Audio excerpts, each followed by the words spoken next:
All right. That was great. All right. So the topic that's been kind of dominating my social media this past week has been this not, I don't want, has been the story coming out of the WNBA, aside from the men that's trying to play in the WNBA as trans athletes. I'm not going there. Shout out to them. We'll see where that goes. But Dijonai Carrington, Chicago Sky player,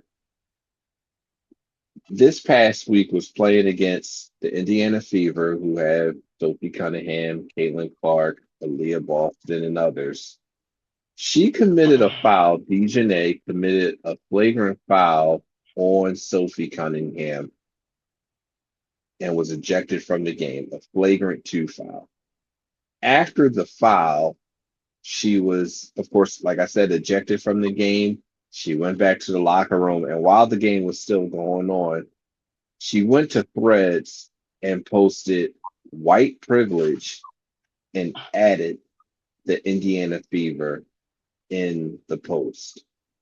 Now, the Indiana Fever, for background, have been a polarizing team since Caitlin Clark's arrival, because Caitlin Clark is the most polarizing player in the WNBA, who happens to be white. So she got into a back and forth with Emmanuel Acho because Emmanuel Acho, like most people, wanted to know what exactly she meant by saying white privilege. Everyone, First and foremost, respect to Dijonai because I actually appreciate somebody that can come to a conversation with a little bit of intellect. So I appreciate that first and foremost. Kudos to you, Dijonai Carrington. And also, I do not stand with those that are coming at you and attacking your personhood. Attack the action, but don't attack the person. So let me also preface with that.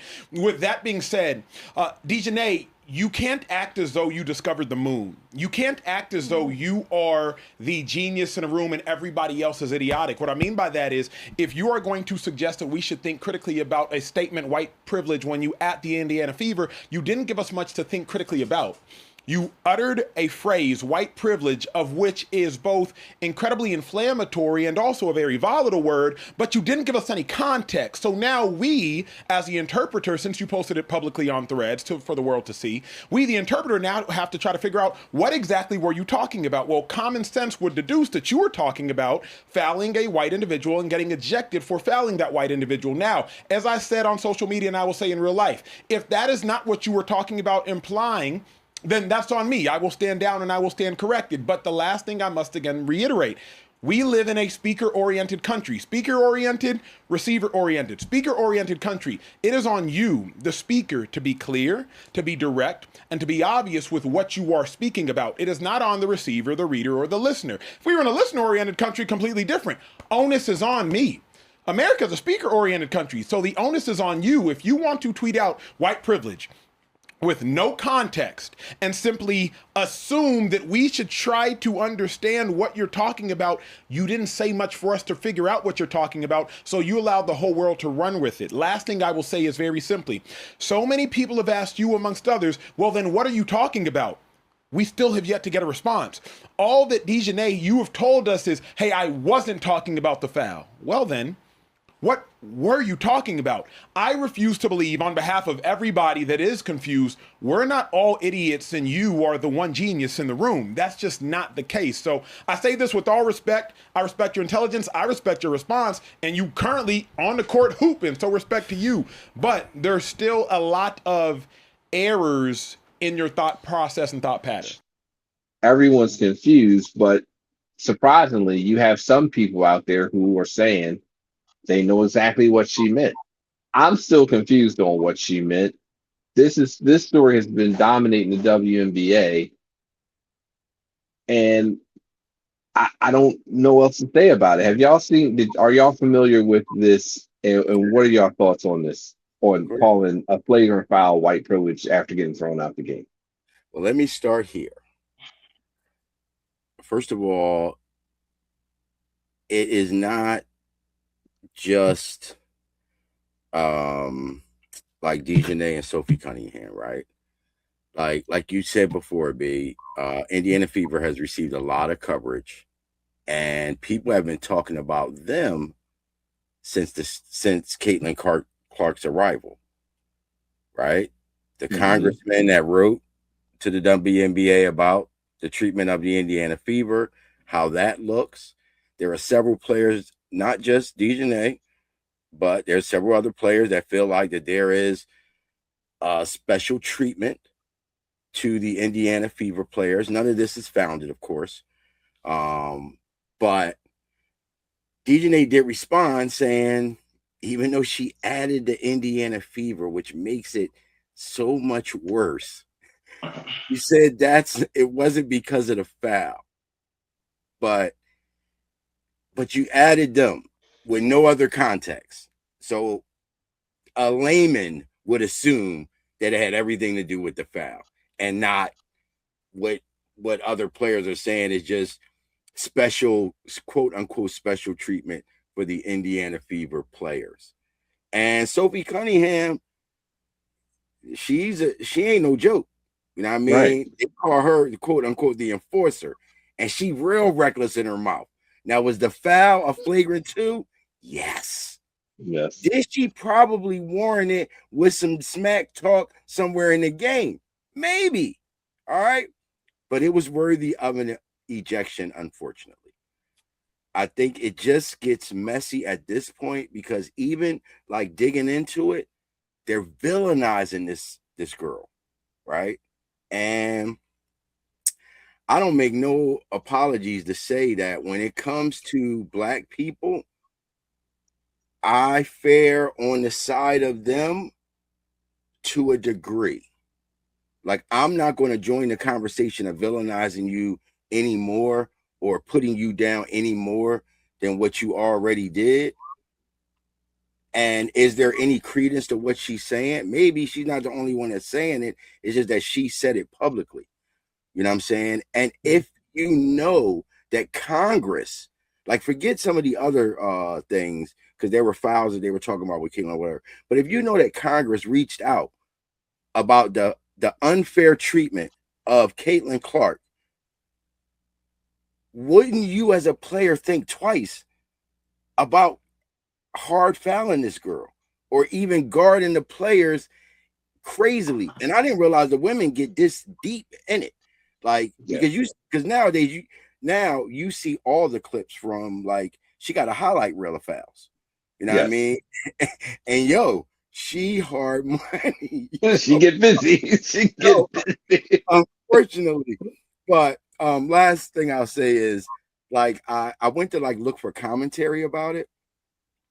And the first thing I saw was Megyn Kelly, right? Oh God. I didn't know who Megyn Kelly was, right? But when I popped on the video, she looked like who I thought she was, right? So, and I'll be honest with you guys, within like 3 minutes, I gave it 3 minutes of what she was saying until she got to the part where she was like, well, look at her. They showed a side by side of when she graduated and when she, and now in the NBA and shit. She's got her hair is whiter than mine.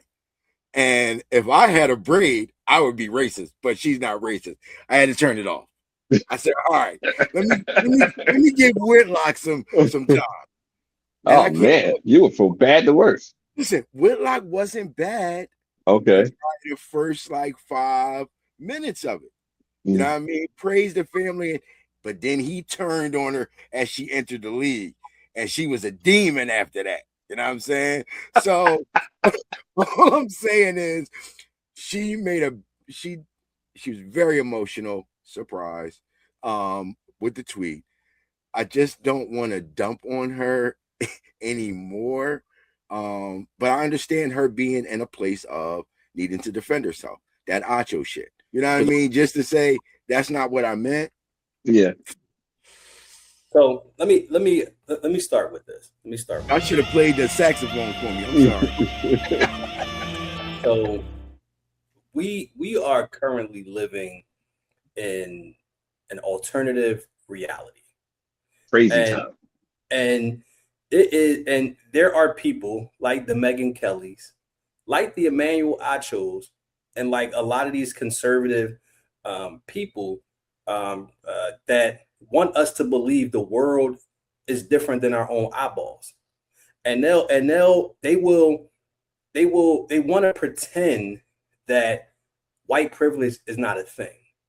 And I think the problem is that too many people like Emmanuel Acho, too many people like Jason Whitlock, too many Black people are making money off of trying to trick really, really Black people, but also to trick white people into believing something that's not true. Racism exists.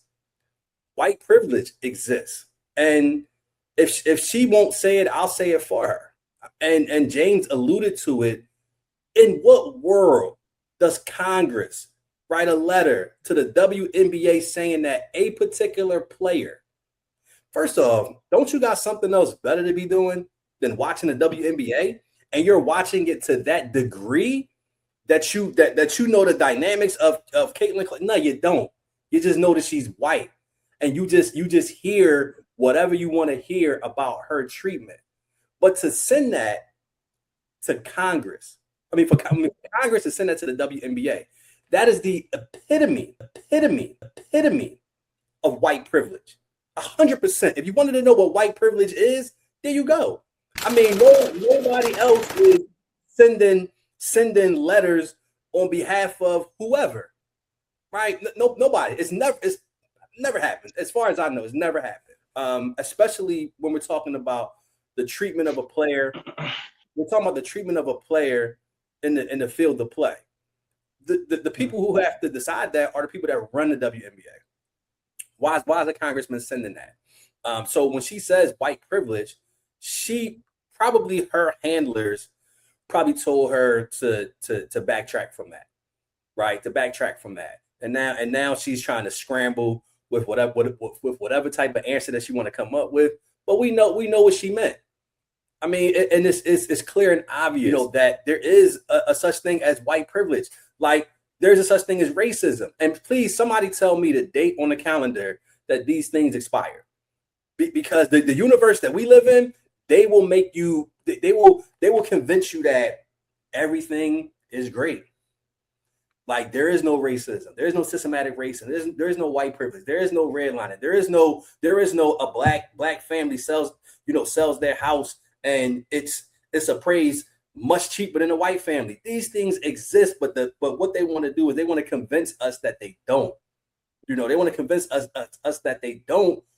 And what's crazy is a lot of our folks are falling for it a lot, and the danger of falling for it means that now if you believe that everything is fair, then now you're not in a position, or you don't have the desire to fight for anything because you're like, everything's fair. But everything is not fair. There's no evidence that says that anything has changed to whatever degree. But what's interesting is, after 1965, civil rights movement, voting rights, all of those rights have been systematically taken away. And the question people need to ask themselves is, has the mentality of people changed that much in 60 years, right? There's people that's still out here, right? That was living, that have raised their children. And we talk about, we all see the videos of white people, attacking black people, white people bombing churches. Like that stuff didn't just go away. And if you think that those thoughts and feelings could just be magically wiped away because a law now prevents it, even if that was the case, now those laws don't even exist no more. So what's to stop it from going back to where he's at? I know I was just on a soapbox, but yeah, it's a such thing as white privilege, and we know what she meant, and she's 100% right. But if she won't stand on it, I'll stand on it. What part was white privilege? So what part of the file was white privilege, or what part of? I don't understand what was white privilege and what happened. So what I believe is this, like James brought up Sophie Cunningham, right? And Sophie Cunningham is just as aggressive, right? If not even more aggressive, right? If not even more aggressive. And she doesn't get half of the negative vitriol that any of these black players get. But that's what I saw. Right. I saw so, a lot of that. Right. So it may have not 100% hit the target, right? But we're talking about, like I said, Sophie Cunningham is a fucking demon, right? But she doesn't get demonized, right? They shout her out. The same thing with Caitlin Clark. Caitlin Clark is a demon, right? Oh, yeah. And we love that about her, right? But even the sense of in the Caitlin Clark Angel Reese kind of battles, Caitlin Clark was actually the demon. But white privilege made people believe that Angel Reese was the demon. Caitlin Clark was the first one in the face with all of that. That was her. She did that. She the one. They say she talks the most shit out of anybody in the entire league. Caitlin Clark, and she should, and she should. Right. She can play. She got game. We all love being on the court talking shit, right? But it's a difference in how it is perceived, how it's reported. And that's a part of it, and that's directed towards the two players that I just mentioned, and the team that they're on, and having the backing of Congress. That's great. Like it's a different set of rules for them. I have more to say, but go ahead. So my response to that video and this entire situation is wrong choice of defense in this particular scenario. She decided to tag on to the white privilege idea based out of how that team gets treated, how their star player is protected and put on this high pedestal, even though some of it may not have been 100% earned, and everybody wants to tie it into white privilege, which is kind of hard to deny in a lot of different ways. But if we were to keep it just to sports, I don't think she deserves half the kudos that she gets just because she ain't the top player in the league. She has yet to be the top player in the league. I mean, you ain't done nothing yet to stand on Caitlin. She hasn't done nothing yet to stand on the shoulders that she stands on, in my personal opinion. Topic, like I said. Stay on topic when it's your turn. But we already off topic. That's my comment. We already off topic. I will bring it back. All right. I will. Wait. I am about to tap right back into it. So, but this is why I said wrong choice of defense. She decided to use that because that's the going idea of what's going on with the WNBA and particularly that team and their star player. Everything is white privilege. That foul was messed up, and that's not even the word I want to use. She almost took girl head off. She barely went after the ball. That was 100% a flagrant 2 foul, and she should have been ejected. And that's not to say that she meant ill will towards her, like, oh, I'm gonna try to hurt her and take her out the air. I don't necessarily believe that, but she definitely knew what she was doing when she made that foul.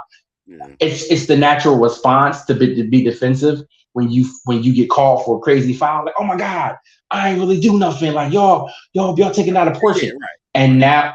And now you in the aftermath of all that, when everybody's coming at you, you're attacking our greatest player, you're doing this and you're doing that. What other defense would a black young WNBA player use, especially towards a team that's already been highlighted right now in the white privilege energy? What else defense was she going to use? Now, was it the right defense? No, because all it does is take away from the ideas of when it actually is white privilege. That foul was warranted. She deserved a flagrant 2. She deserved to be ejected. I don't know if they gave her any type of fines or anything like that, but that white privilege MO did not apply. And for some reason, black people have a tendency of loving to use that calling card every time something goes awry. Now, that's not to say that it doesn't apply. It's just not every time. And sometimes you weaken the strength of that particular stance when you use it so frivolously and all the time. Everything is the man. Everything is the white man. No, you clotheslined her. What you talking about? You know what I'm saying? So in this particular case, my idea is that wrong defense for this particular scenario. She used the wrong. She decided to stand on the wrong mountain, in my opinion. Go ahead, B. B, you want ISO? No ISO. You don't need the ISO. Before you Here's talk what. about quick, B. I want to say something. So, and this is quick. So, Sophie Cunningham has 4 flagrant fouls in her almost 10-year career. Mm-hmm. She is known for being physical. Mm-hmm. I'm gonna just leave it at that. Yeah. And she has 0 this year, but I'm gonna just leave it at that. Here's what I'll say, starting off. Yes, it was a flagrant foul that Dijonai committed. Yes, she should have been thrown out the game. As Ox said, it wasn't, you didn't, white privilege, that was an overreaction. And before she got demonized, Reggie, to your point, you were like, yeah, she get demonized. I didn't see people demonizing her before she tweeted white privilege. I think if she just would have left it alone and let it rock and took a shower and calmed down for a second, it's just a foul in the game. You got thrown out, whatever. But she made it 10 times worse by calling it white privilege and then adding a specific team with the most polarizing player in the league. We've talked about Caitlin Clark during this segment. She had nothing to do with the play. She had nothing to do with the play. And it annoys me that, again, I talked about it before, how accountability escapes some people. If you just say, yo, my bad, heated moment after the game, it wasn't that, I was just heated after the game, my fault, it go away. But to double down and get into an argument with Acho, and then you have Jamel Hill jump in talking about it's pretty clear that she wasn't talking about the foul and make us all look crazy. Well, explain to us what was white privilege. It's just annoying. Reggie, one quick second. Hold on, let me just say this, B. Yeah. Hey, yo, if you made it this far in the video, we appreciate you rocking with us. Make sure you hit that like button, subscribe to the channel, and tap that notification bell so you don't miss any of the new drops from TBD. And don't forget, you can catch the full podcast every week on YouTube and all podcast formats. Just search TBD The Radio Show. Spotify, Apple Podcasts, wherever you get your podcasts, we there. So tell a friend, share the video, and keep supporting the movement. And remember, it's all TBD. Now let's go ahead and get back to that video. Yeah. Because she's in the environment, right? Who knows what she's experienced that it got to that point that, yeah, she made a bad decision. You're right. She shouldn't have did that. You know what I'm saying? And to double down on it. But it's like, what if she really is seeing and experiencing like a form of white privilege in the WNBA, and this was just for her the straw, and she just didn't know how to articulate it to stand on it. Well, that's the issue. Real quick, Reggie. Go ahead. That's the issue. You got to know how to articulate that, because if that's the case, you can't at the team. You got to at the WNBA or the officials, or you got to point it to the direction who can do something about it, not this team. It's because it comes from that. It comes from them, not them. But go ahead. My bad, Reggie. So do we think that there's a scenario where after the league gets a letter from a congressman? That's why I brought that up. That the Fever's games are not officiated differently. Are we to believe that? Like, there's nothing in me that would tell me, because that, and not even maliciously, right? I'm talking about just human nature, right? if you know that this congressman is now saying that this particular team, this particular player is being bullied, they're not being officiated the same way. And kind of like what James said, like she's in the league. You know, we get highlights. We might watch the games, we get highlights, but are we to believe that the Fever are being officiated the same way as everyone else, just based on that letter? Like that's the reason why it's so horrible that it was sent, because now are the refs now gonna officiate differently because of that? Or is Sophie Cunningham not going to be given certain fouls because of that? Because people don't want to now be questioned like that. That's what that would naturally bring about. You know, the whistle is not the same, and it would be the same way as we all know whistles aren't the same for star players, right? We all know that, right? We didn't see refs apologize to players for making whatever calls, right? So her saying that is probably more of the game within the game that she sees and her peers see all the time. But when you have Congress saying that this team is being bullied, I would think that they would be like, they're being officiated differently, and I believe they are, and I believe that's why she brought it up. My only thing is, all that can be true, right? Everything you and James are saying could be true. My only point, and the point that actually matters, is, sis, you fucked her up.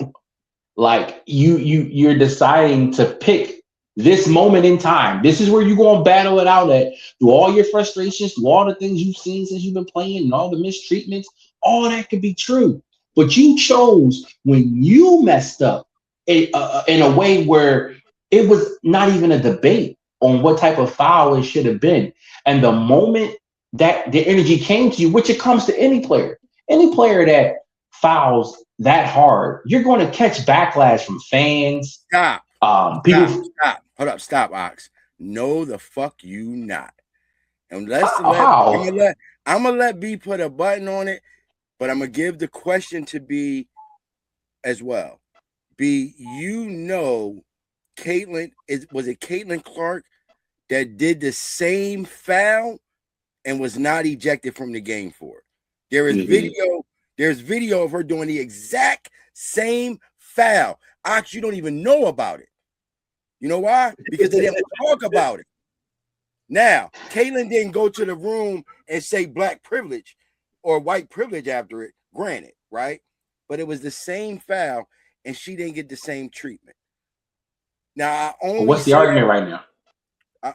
I'm saying that to you, saying like, you got a foul, you fouled her. That was what was supposed to happen. Like, it's going to happen to everybody. It don't, is what they saying, Ox. They're saying that it's not happening in one of the criticisms of the Indiana Fever. And the only reason why I brought Caitlin Clark into it is because it like started from her coming into the league, right? And with that Congress shit, that kind of muddied the waters. Even though the Fever didn't request that, that's still look away. So if I'm a player, that might be in my head, right? And then if I see it, like I saw Caitlin Clark foul this girl the same way as the girl did, and she didn't get a flagrant 2 or an ejection after it, and they're not talking about it on social media like that. But yet with this one, and we can just rest on, well, you did tweet, I mean, that's the only reason why I brought it up. Y'all said that she kind of was advised to recant that statement, right? To backtrack off of it, right? I believe I probably should have. Yeah, bro. I believe she was. So has she cleaned up that statement since then? No. It's hard. Like, no. She's making an attempt to, but it's hard. Like, at this point, because it's hard to backtrack from that. I only say that because real quick is that if that's the truth, right, and that you're saying that, well, these fouls are committed by this particular set and nothing happens, but when it's us, this happens, then stand on it. Start to create video, create an entire movement about this. Don't just decide to use that as your defense in this particular moment in time, and don't actually want to now lead the battle. Now all of a sudden, because you haven't heard anything from her since. So is it just you deciding to want to use it as a defense for yourself, or is this actually you really shining light to a situation that's been going on in WNBA? Two different things. If you ask me, she initially made an emotional decision, then she made a business decision. And I think we're looking at this foul as in isolation. And I think this foul was a microcosm of what's going on in the league. I think that the foul is the foul. If you hit somebody in the fucking face, like, you should be thrown out the game. Like, there's no room for that. But I believe it's not isolated to that particular foul. And I think that's why she added the team, because this is probably what's going on in the league. That's probably what the league is talking about. The league is talking about, and it ain't the first time. Like, they just say the league was protecting Michael Jordan. They say the league. They say people say shit about leagues all the Jordan time. rules. Jordan rules is different. That was, we trying to fuck boy up. But I think it's a microcosm of what she's feeling based on what she's going through in the league, based off of white privilege. White privilege has Congress people saying you're getting bullied on a professional basketball court, and nobody thinks Caitlin Clark is getting bullied. Here's what I'll say. I do think the players in the WNBA have to have some accountability.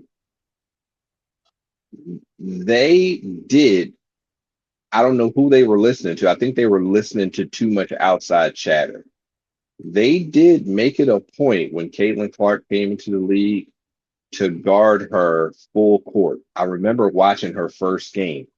They were guarding her full court, which I've never seen before in a regular season WNBA game. I sent y'all a video just now showing that a girl who was at the free throw line, but she was so concerned about guarding Caitlin Clark, she forgot to take her second, or she forgot that she had a second free throw. They made it a point to guard her a specific way. I've heard Paige Beckers is better than Caitlin Clark. She hasn't been guarded the way Caitlin Clark was. Olivia Miles right now is tearing the fucking league up. She is not being guarded the same way Caitlin Clark has been guarded coming into the league. Yes, Congress getting involved is wild, and it's no place for that. This is basketball. That's ridiculous. That is absolutely ridiculous. And I hope, but I think that the players in the league are listening to too much outside chatter. Caitlin Clark has been getting a lot of attention for being the face of the WNBA and making, she's making the league interested. And I can totally see why that's offensive to the players who've been in the league and been putting up numbers. Asia Wilson currently, and all the players in the league and before Asia Wilson. I get that. But it's really outside chatter. Like, Caitlin is not saying that. So you're treating Caitlin like she's the one saying that, and it's not her. I don't know. It's just all a mess. And I feel like, the WNBA, at the end of the day, the WNBA needs, better advice and, I guess, leadership to quell this noise and not let it spiral like it's been. Because I said to y'all before in the group chat, like, I kind of enjoy watching women's basketball more than NBA, because they do a lot of the fundamental things that athleticism allows you to get away with in the NBA. I like seeing certain pick and rolls and making extra pass that a lot of times in the NBA you don't have to do. But with all this chatter and noise, it's just getting in the way. And I can see how it could be a turnoff for people who could potentially be fans. But yeah, Congress getting involved in is wild. And speaking of Congress and political things, I think it's time we get to the political perspective. Thank you for watching this video. Please remember to like, subscribe, and hit that notification bell.